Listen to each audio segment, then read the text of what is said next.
If you weren't a part of it, we just got back from camp. How many of you guys, raise your hand if you guys were at camp this week with us? Yeah. It was a really great time. And just so you can see what you missed out on, go ahead and take a look at the screens.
All right.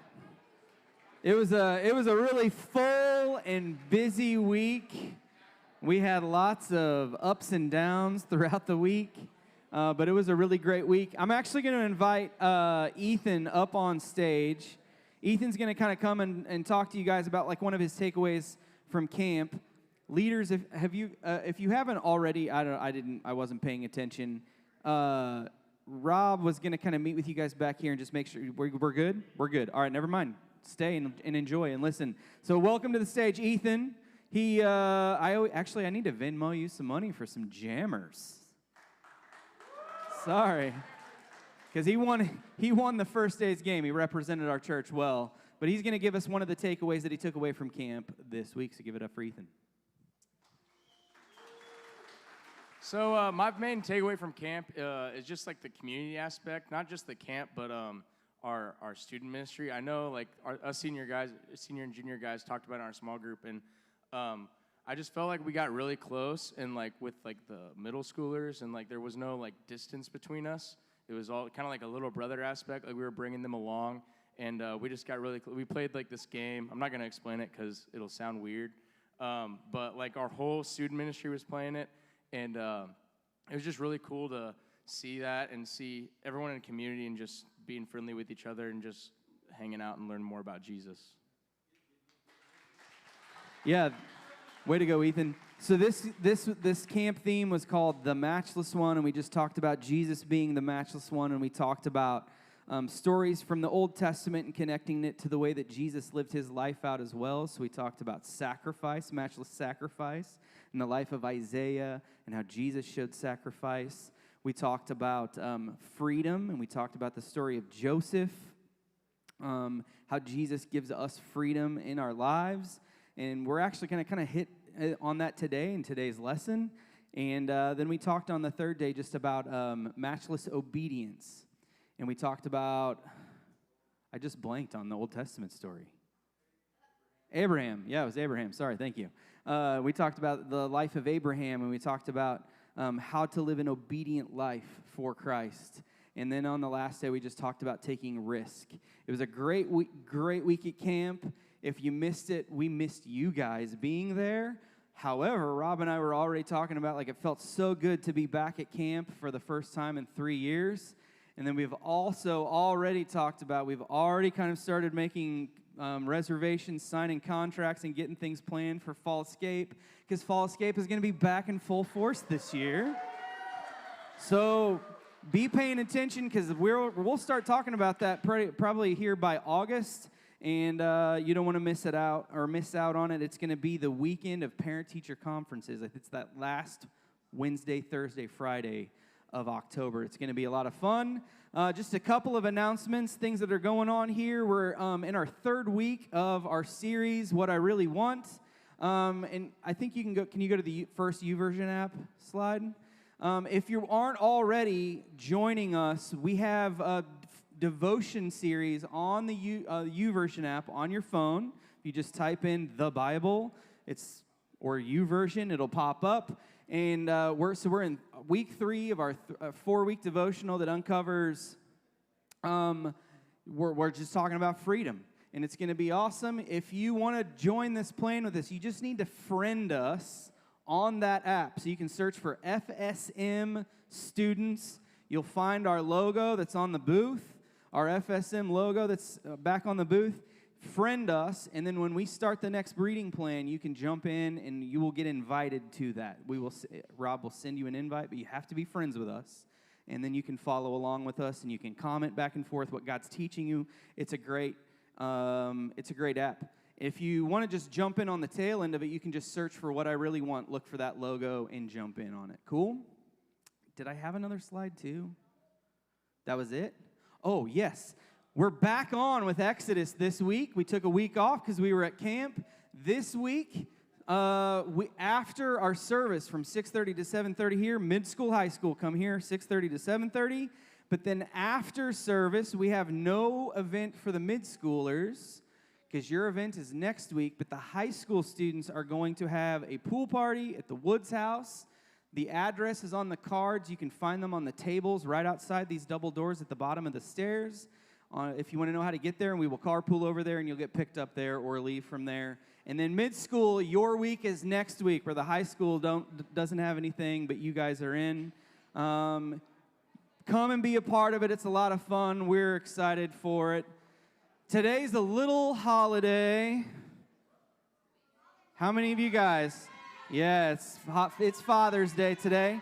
How many? Thank you. I appreciate it. I wasn't doing that to fish for that, but hope you guys are celebrating your dads well today. Today's game, we're just going to play a little game of Father's Day trivia. So here's what we're going to do. Can you go to that first slide first, though, the point slide? So we've got something going on here. We got, I guess we didn't get, who won last week? Sixth grade guys did? So those are correct? 50 million points for sixth grade guys. So we're competing for points to get donuts for the first week of July. So we've got sixth grade guys who are in the lead of 50 million points. Everybody stand on up. This is going to be a multiple choice. You're just going to hold up 1 for A, 2 for B, 3 for C, 4 for D. The questions will be up on the screen. Here we go. Let's see the first question, Macias. What is the official flower of Father's Day? Is it A, carnation? Just hold up a 1 if you think it's a carnation. B, a rose. Hold up a B or a number 2 if you think it's a rose. C, dandelion. Hold up a 3 if you think it's the dandelion. Or D, poppy. Hold up the 4. Is it carnation, rose, dandelion, or poppy? Hold them up high. And let's see that answer. It's a rose. If you were holding up a 3, stay standing. That got rid of a lot of people. All right, let's see the second question. Caffrey, did you buy your dad a rose today? No rose. No rose for Flip. Sorry. All right, Father's Day. Father's Day is A, the first most card-giving day, B, the second, C, the third, or D, the fourth. So hold up a 1 if you think it's the first. Hold up a 2 if you think it's the second most. Hold up a 3 or if you think it's the third, and 4 if it's a fourth. Hold them up high, hold them up high. Everybody got an answer? Let's see the answer. D, the fourth most card-given day of the year. How many people do we still have? Got a few? All right, here we go. Let's see the next question. When was Father's Day first celebrated? Was it June 20th, 1988, June 19th, 1901, June 18th, 1910, or June 13th, 1923? Hold up a 1, 2, 3, or a 4. We got a 2. We've got a 2. We've got a 3, a 2, and a 3. All right, here we go. Let's see. What is it? June 19th. So if you had a 3 up, you're in then. You had a 2. Oh, it is 2. Sorry. B. I can't even play my own game. I'm sorry, Mackenzie. I totally messed you up.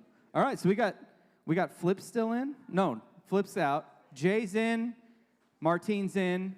And Delaney's still in. All right, here we go. Let's see the next question. Where was the first Father's Day first celebrated? Washington, D.C., number 1. Jupiter, Florida, number 2. Kinderhook, New York, number 3. Or Spokane, Washington, number 4.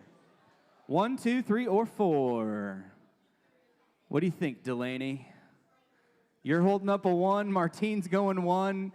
And Jay's going 4. All right, here we go. Let's see the answer. D, Spokane, Washington. So freshman guys, right? 8th grade guys just won 50 million points. All right, way to go. All right, if you were a senior or if you're a graduated senior, you guys are going to head out with Matt Sprink. Everybody else, take a look at the screen.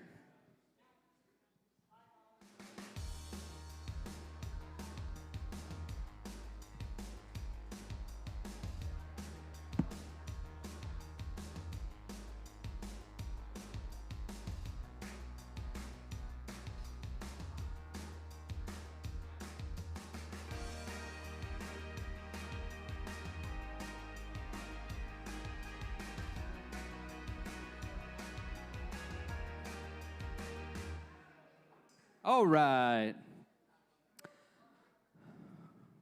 We got lights. We got lights. Good, good, good, good. Thank you.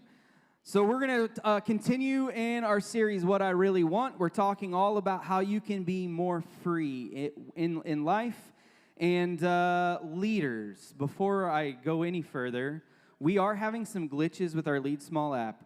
Some of you it's working perfectly fine for. Others it's not working perfectly fine for, and your groups aren't showing up. I have a meeting with our Orange specialists. I emailed him this morning, and I've set something up, so he's going to call me back tomorrow, and we will get that ironed out. So just text me your attendance if you don't have access to it. Otherwise, just do it normally. All right, so we're gonna continue in our series, What I Really Want. Have you ever paid attention to the warning labels on things around your house before? There are things that you would never expect to see, and you would never expect things needing a warning label. For example, there's a chainsaw that has a warning label. It says, "Do not hold the wrong end of the chainsaw." Hey, that's free advice, people. That's free advice. There are, how many of your parents use sunshades in your car? Have you ever seen those sunshades? They're like the metallic-y looking things that you like unfold and put up your windshield and put the, Macias, are you going to the sunshades for me? All right.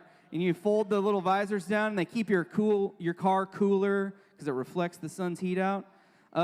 In the instructions of the sunshade, it says, never drive your vehicle with a sunshade in your windshield. I know. All right. There's a label on the washing machine. And if you go home and look at this on your washing machine, shh. I love how 6th grade boys and 7th grade boys love giving commentary on warning labels. It's awesome. All right, we're good.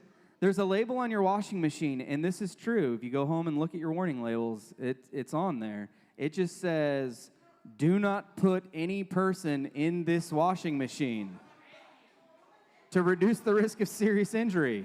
Yeah. Hey, so that includes younger siblings, and it includes small pets as well. Don't do it. All right. There's also, this is my favorite because it's like one of those, like the biggest does.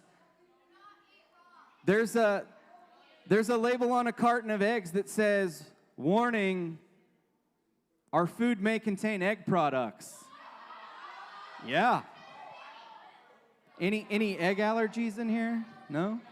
Yeah, you got one? All right. There's a sticker on a wheelbarrow that says, not intended for highway use. I don't know. There's one on a baby stroller that says, remove child before folding. Yeah. It's all funny until you really think the purpose that they had to create those labels, right? Because they only put these labels on things because somebody has actually done these things before and then tried to sue companies for that. So, warnings show up just about anywhere. Warnings show up just about anywhere, not just on sun shields, not just washing machines, but even here at church. In fact, maybe it feels like we're warned about more things at church than anywhere else. We've heard warnings against all kinds of activities and choices, and for the most part, they boil down to one word, and that is sin. And just hearing the word brings a negative kind of vibe to the room, right? When we start talking about sin, whether you've been coming to church for as long as you can remember, or maybe it's your first time here at this church, maybe it's your first time in church at all, we understand that sin is something bad that we should avoid. Even if you're not involved in church or haven't been, the idea of sin is still known as like a negative thing that we shouldn't do. But isn't it also true that when it comes to sin, we tend to think of it kind of on a sliding scale? Here's what I mean. When we think of sin, we think that it's bad, but surely there's some sins that are like worse than others, right? Of course, we shouldn't be disrespectful to our mom or our dad, since it's Father's Day. But being disrespectful to my mom or my dad is way better than like killing somebody. We probably don't need to tell a lie, but at least we're not breaking into somebody's house and like stealing their refrigerator. I don't know. Right? All right. Shh. Okay. Thank you. We know that we shouldn't cheat on a quiz at school, but that's not as big of a deal as like going into the lunchroom and just start punching people. And eventually it leads to this question. Shh, gentlemen, shh. Eventually it leads to this question.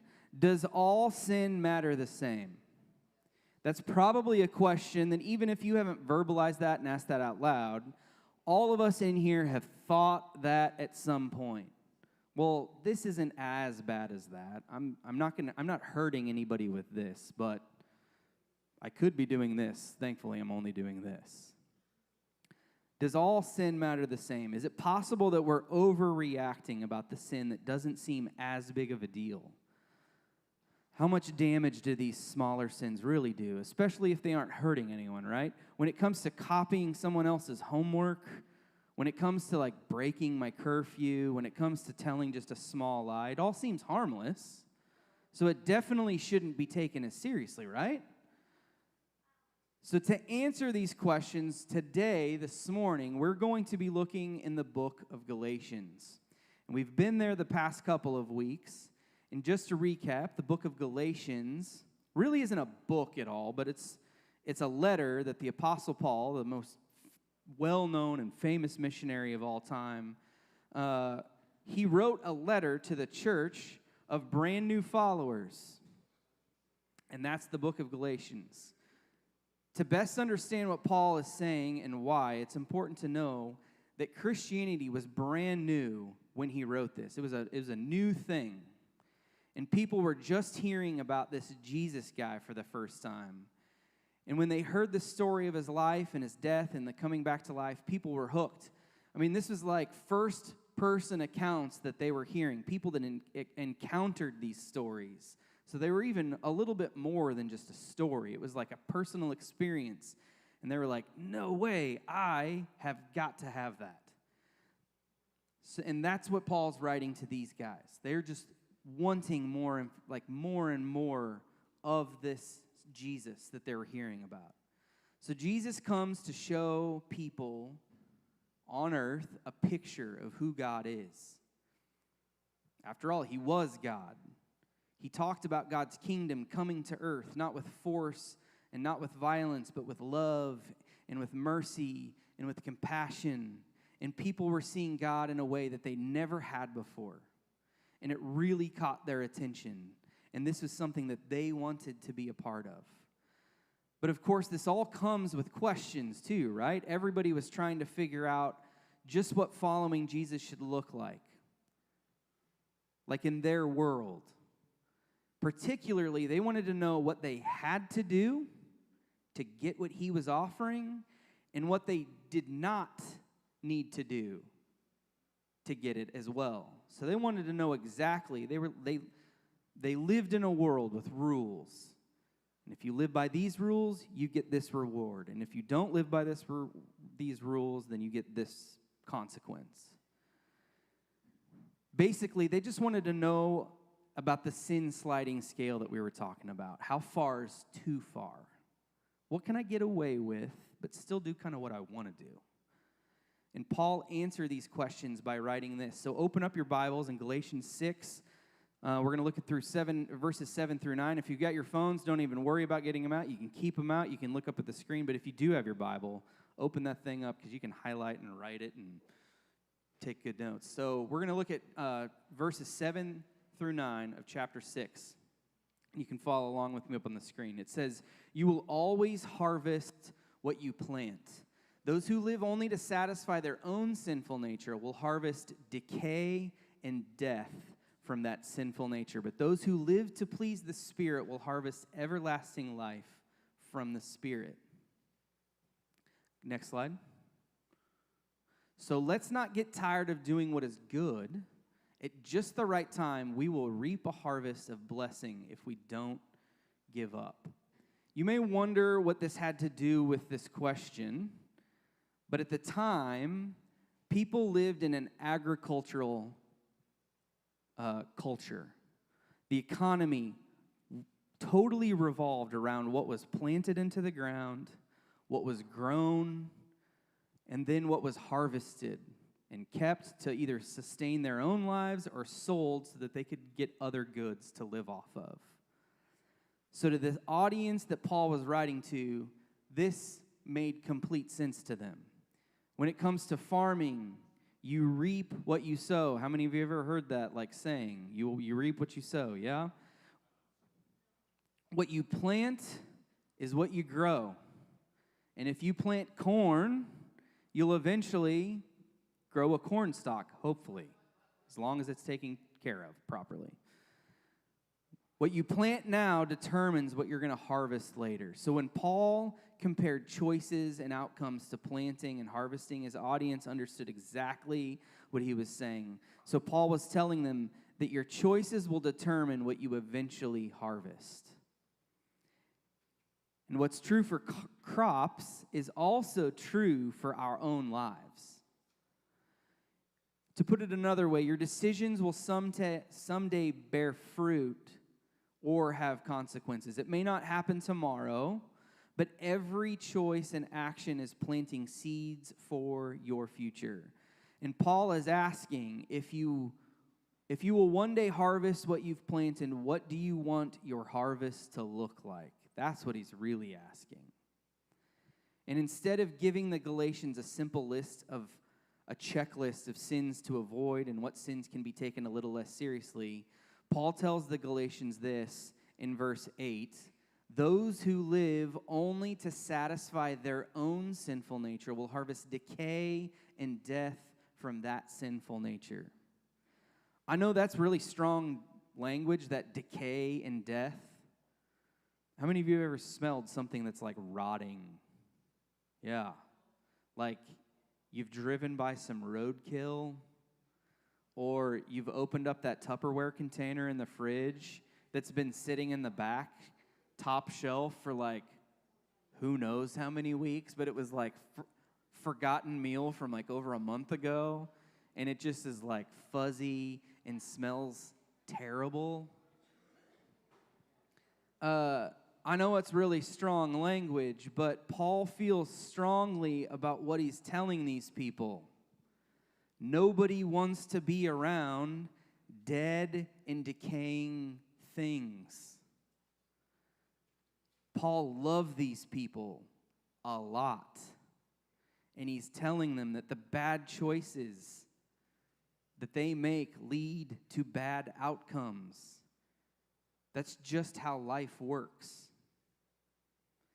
So when it may seem like Paul is answering a question that we aren't even asking necessarily, the truth is he's getting right to the heart of really what's at stake. If we're wondering what sins matter more than others, he's telling us that that is the wrong question. We're asking the wrong question. If we're wondering,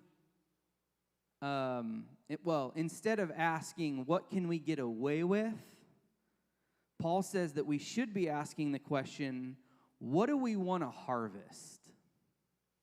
Because every decision has a harvest. It never just stands alone with no consequences. There's always an effect to what we do. So maybe you don't consider gossip that big of a deal. Maybe talking behind even your friend's back. But if you continually plant gossip in your life and in your friends' lives and in your relationships, you'll eventually get the results of gossiping, right? You may ruin a friendship this year. They may hear you gossiping about them. You don't even know they're there. You may ruin a friendship this year doing that. Maybe the harvest will happen sometime in the future, though. Maybe someone will carry the hurtful words that you said about them for years afterwards. Maybe you continually choose not to study, but then you cheat to pass certain classes in school.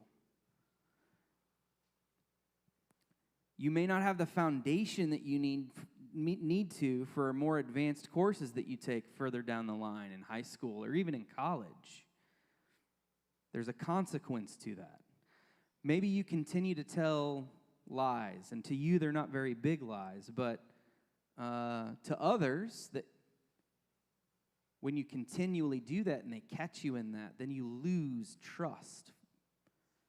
And you may not be trusted in the future, whether that be by your friends or your parents or your teachers or your coworkers or your bosses.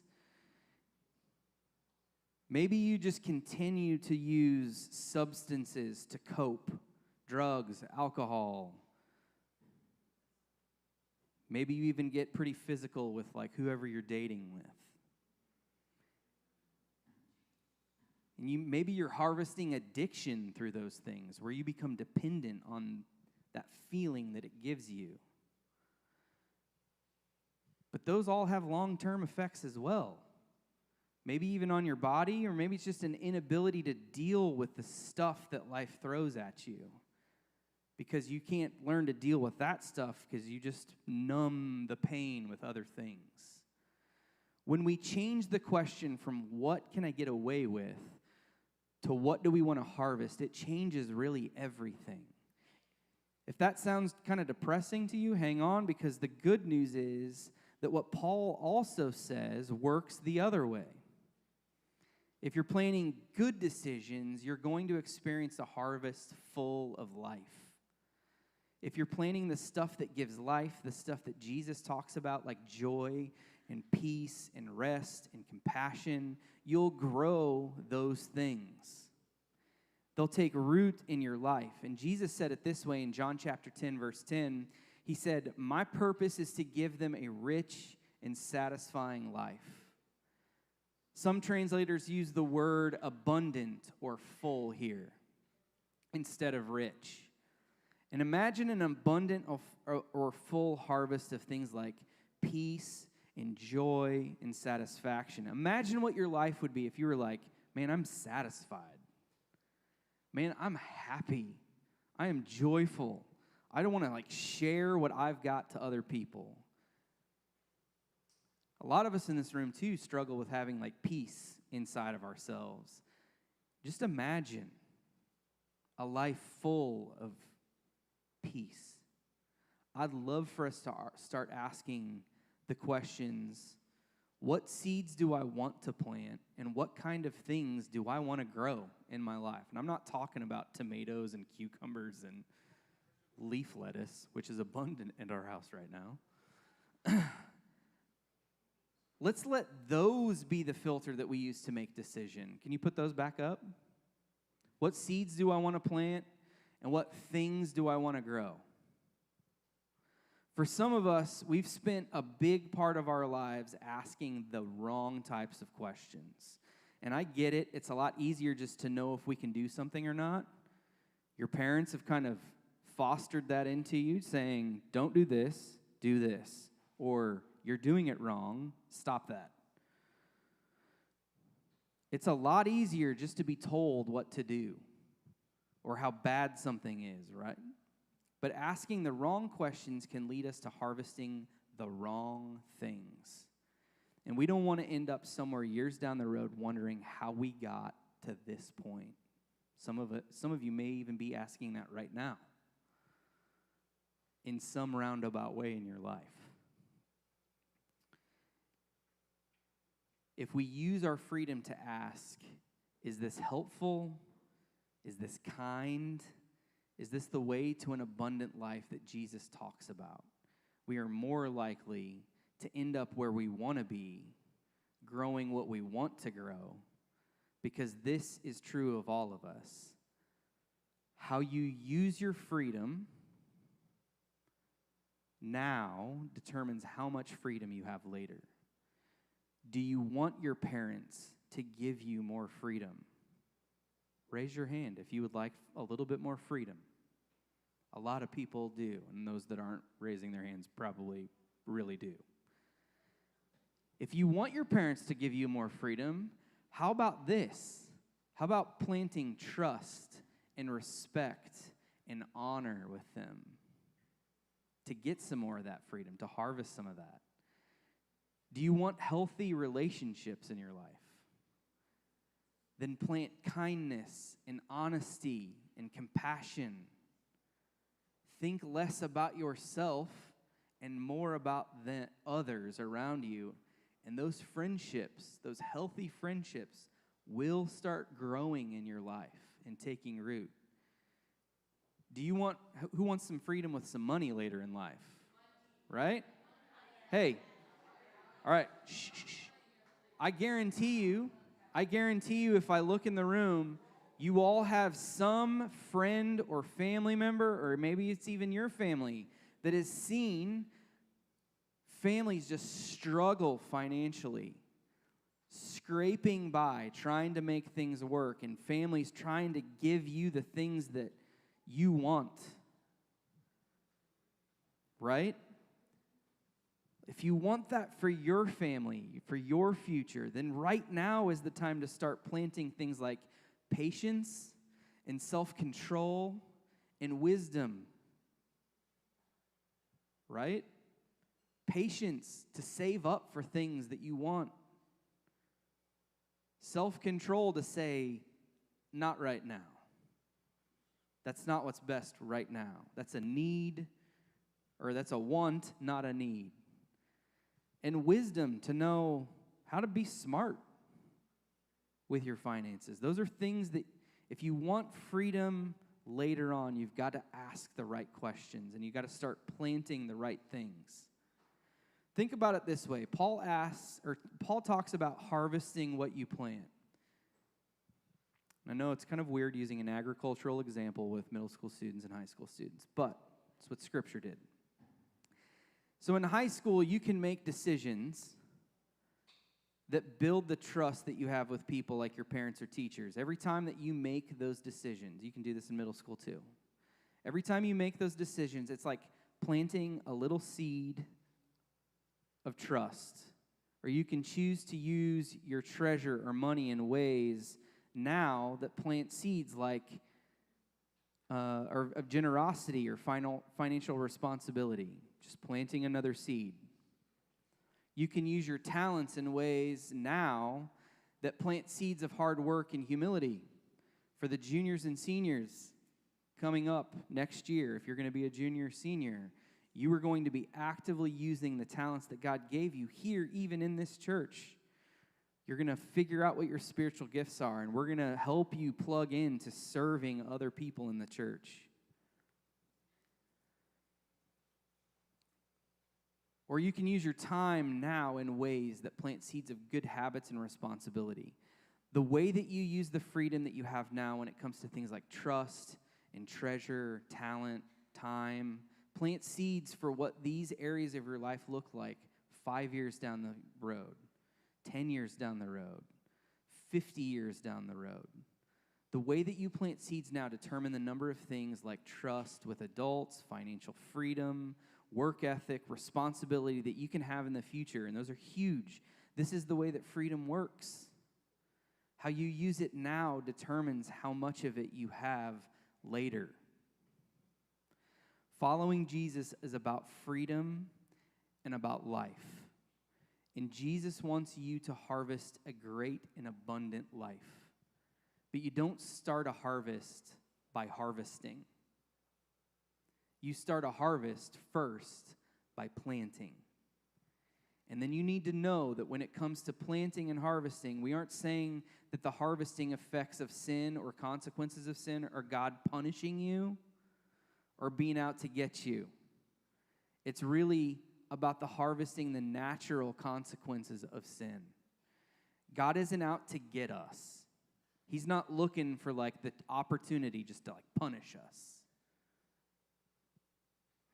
God is trying to protect us from the consequences of sin in our life and sin around us. And that's why God wants you to use the freedom that you have to plant the kinds of things that create the life that God wants for you. So sin always comes with a warning label like we looked at the front. And the most obvious things that we're like, duh, are right in front of us.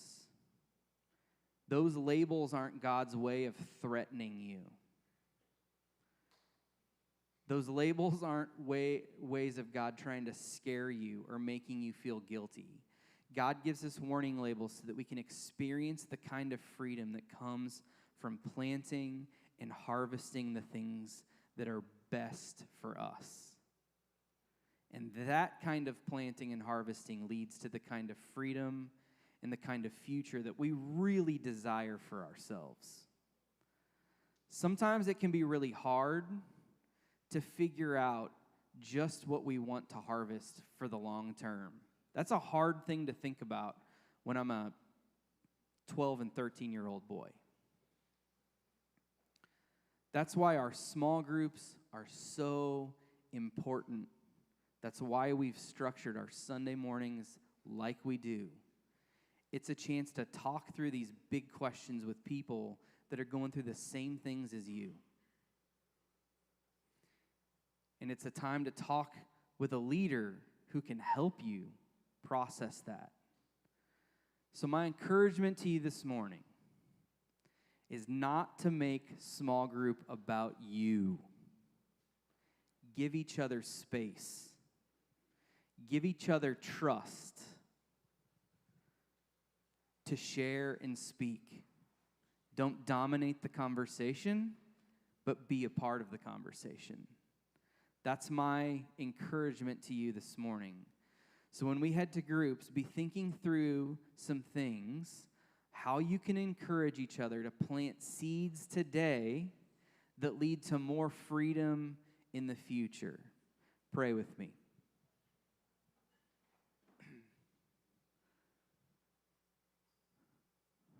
God, freedom is a really tough thing to think about, especially when we are in middle school and high school. And it doesn't get much easier as an adult. God, we just see rules as something that's going to confine us instead of giving us ultimate freedom. God, I just pray that these students can really think about things in their life that they can plant now so that later on in their life, God, they're going to be able to harvest an abundant life that you've given us. That they can see the choices that they make now are going to impact their future and their kids' future forever. God, I pray that you can reveal to these students what you really want for them. And that becomes the desire of their heart. That we stop asking the wrong questions. We stop asking, how far is too far? How do I get what I want? And we can start asking questions about who do I want to be in 10 years, in 20 years? Who do I want my kids to be? What kind of mom do I want to be? What kind of dad do I want to be? What kind of coworker do I want to be?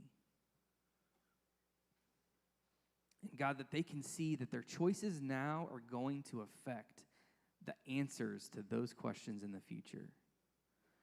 God, I pray over our small group time. I pray, God, that we can feel that this is a place that we can feel safe, that we can feel what we're sharing is trusted. God, that there's freedom to ask tough questions, to be curious in this place. God, I thank you for the leaders. I thank you for the leaders that devote way more than these students will ever understand. God, I pray that you give them great wisdom in these moments to navigate these conversations. I thank you for their devotion to these students, their love for these students, and for their devotion and love to each other. God, they are what makes this student ministry special. God, I pray that we just don't take them for granted. So God, I pray for our conversation today. And I thank you for what you're going to do in the lives of these students through it. We give you all honor and glory. Amen. All right. Break up into your small groups. Hey, if you could do one favor for me. Hold on 1 second. Hold on 1 second. Hold on 1 second. Just freeze right where you're at. Just freeze.